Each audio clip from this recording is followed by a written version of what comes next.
संविधानात बुद्ध, गांधीजी, आंबेडकर यांचे विचार आहे, त्याला कर म्हणणं म्हणजे या सर्वांचा अपमान आहे. तो पंतप्रधान नरेंद्र मोदी करत आहेत. RSS आणि भाजपाला संविधान मान्य नाही तर संविधान वाचवण्यासाठी आमची लढाई सुरू आहे, असे काँग्रेस नेते राहुल गांधी यांनी म्हटले. राहुल गांधी म्हणाले की देशातील जमीन, पाणी, जंगलावर पहिला अधिकार हा आदिवासींचाच आहे. त्यांना केवळ आदिवासी आहे म्हणून मागे ठेवले जाते, नोकऱ्या दिल्या जात नाही, वनवासी म्हणून त्यांचे सर्व अधिकार काढून घेतले जातात.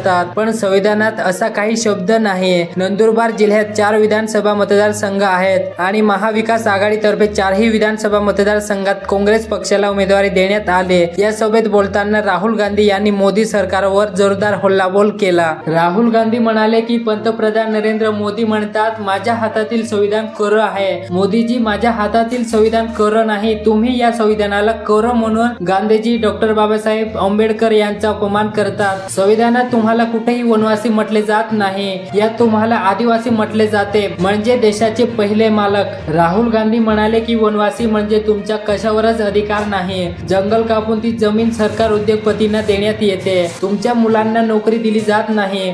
आदिवासींची संख्या 8% आहे तर त्यांना 8% भागीदारी मिळावी. राहुल गांधी म्हणाले की 25 लाख रुपयाचा विमा काढणार, 25 लाखापर्यंत उपचार मोफत दिला जाणार, 2.5 कोटी रोजगार दिले जाणार. पण जोपर्यंत युवकांना रोजगार दिले जाणार नाही तोपर्यंत त्यांना 4,000 रुपये महिना दिला जाणार. वेदांता प्रकल्प सरकारने गुजरातला दिला, आम्ही ज्या त्या राज्याचे प्रकल्प त्याच राज्यांना देणार. आदिवासी तरुणांना बाहेर जाऊन मजूर होण्याची गरज पडू देणार नाही. राहुल गांधी म्हणाले की आमचे सरकार आले तर शेतकऱ्यांना 3 लाख रुपयापर्यंत कर्जमाफी देणार, असे आश्वासन राहुल गांधी यांनी सभेत दिले. आरक्षणाची मर्यादा आम्ही 50% पेक्षा वाढवत आम्ही जातीय जनगणना करणार, असे राहुल गांधींनी म्हटले. आदिवासी आहात, मागे राहा असे लोकांना सांगितले जाते, असा आरोप राहुल गांधी यांनी सरकारवर केला.